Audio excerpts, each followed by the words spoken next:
we've been applauding this, going to continue to applaud what Ryan Silverfield and the staff are doing in the transfer portal.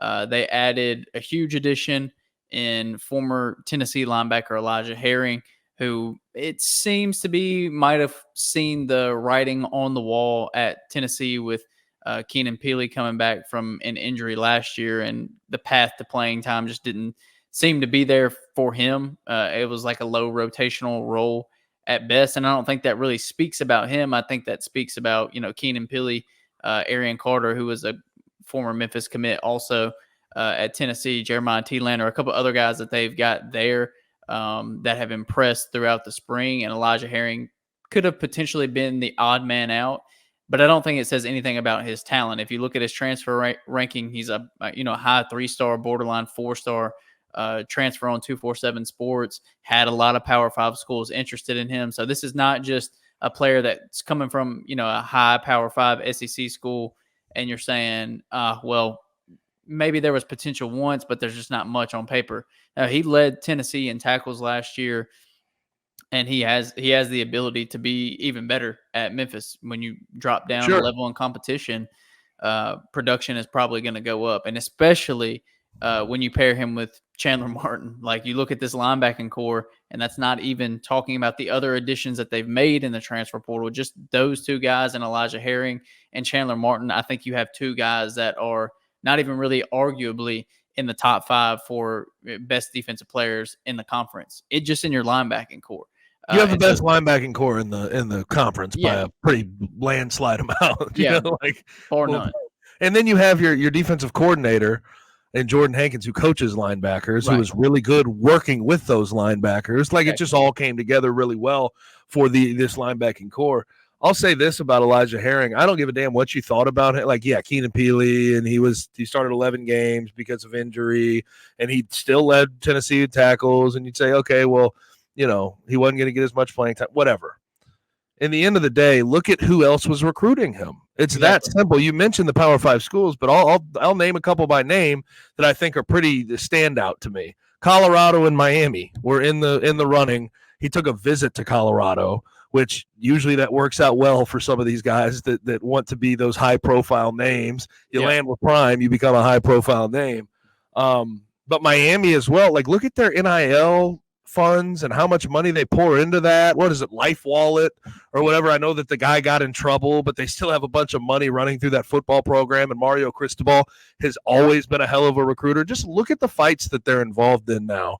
And what this points me to is the fact that, man, you can try and paint it some other way, but the influx of money given by Fred Smith and that FedEx NIL fund means something pretty substantially. And I'll even go back to Chris Adams, who likely will be starting along that offensive line next year from Old Dominion, started 13 games at Old Dominion. They were in a fight with Washington, and he had decommitted from Washington 6 days before he ended up committing to Memphis. And Washington was in the damn national championship last year. So this influx of money, the positive momentum under this program with Ryan, this is working in the correct direction. And I was excited as hell to see Elijah Herring, because that's a guy that 2 years ago probably ends up at Miami or Colorado in this particular situation. But the days have changed. Yeah. So impressive as hell.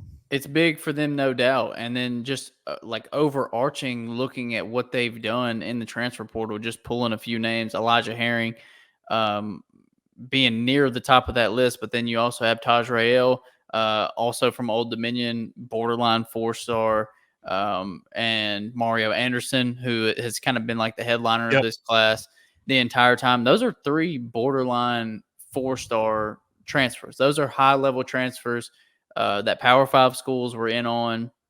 And that's not even dipping into these other guys that were on lists for Power 5 schools, because there's multiple other players that Memphis was able to land in the transfer portal that were being courted by high-level schools. But those 3 in general are just not players that Memphis would have been able to get in the past. I know they got Mario Anderson early, and you can make an argument there. They got Taj Rael relatively early, but they don't put together a recruiting class like this or a transfer portal class like this any other year. And they're continuing to make these additions in real time. And I think they're top 50 or top 45 right now in the transfer portal rankings. And that's huge because, yes, high school recruiting rankings mean one thing, but you look at the transfer portal rankings and you can kind of see who's going to be successful this upcoming season because you're getting, in most of those situations, you're getting high-level impact players.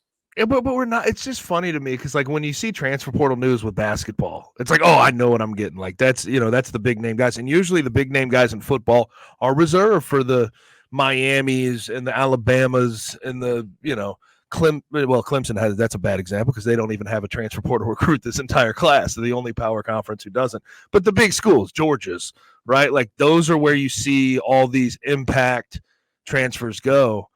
To turn around and to really be able to talk about transfer portal recruits for Memphis football making immediate impacts, and Chris Adams and Taj Rael and Mario Anderson and Elijah Herring, like, that's just different. That's an escape from what always has been the case since the transfer portal became as popular as it did, 3-4 years ago. Yeah, and you look at some of these position groups, specifically the secondary and the offensive line, majority of those two units will be made up of transfers from this class, I believe. I don't really think you can argue that too much. And that's just not – like, Memphis obviously has gotten transfers over the last couple of years, so it's nothing in that sense. But to be able to completely remake your roster or revamp your roster or improve your roster, however you want to put it, like, they've been able to do that in this transfer class, and they've really set themselves apart from the rest of the conference. Because, yes, Tulane's had success also, but there's so many more question marks surrounding other schools in the conference not named Memphis because they have, first of all, they have continuity, and that just happens with cycles. You get lucky in some cycles and you have a lot of continuity, and they have that at some of their most important positions.